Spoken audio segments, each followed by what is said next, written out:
This is a new era. This is the Trump era.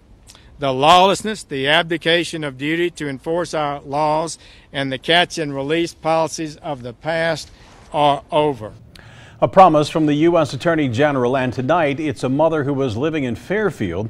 That's proof he meant what he said.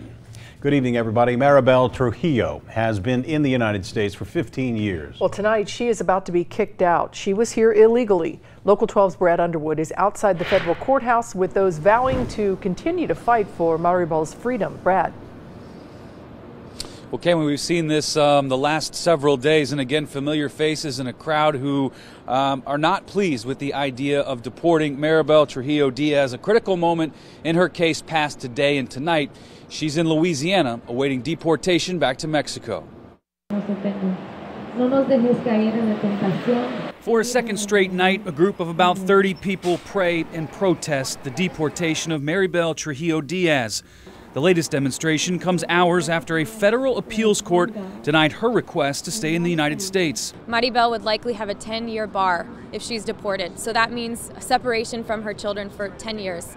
And I would ask any parent to imagine what that would feel like. The support for Maribel and her family has been ongoing since she was detained by ICE last week outside her home in Fairfield. Rallies have been held in Hamilton, Cincinnati, and as far away as Columbus. I think people are really good at heart, and when they're given a chance to come out and support something that's so clearly immoral, they'll do it. Earlier in the day, Butler County Sheriff Richard Jones held his ground on immigration laws. I'm a supporter of the law as the law.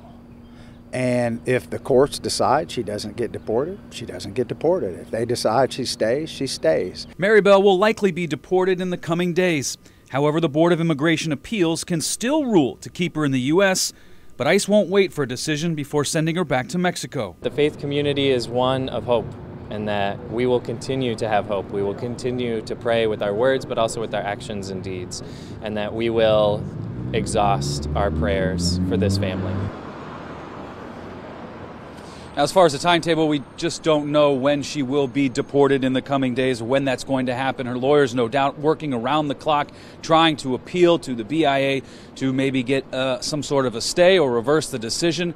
We'll just have to wait and see. Right now we know she's in Oakdale, Louisiana, awaiting deportation. Reporting live tonight on Government Square, Brad Underwood, Local 12 News. Kemme. All right, Brad, thank you. The Sixth Circuit said they do not have jurisdiction in Maribel's case, so it now goes back to the Board of Immigration. But again, they don't have a timetable for their decision.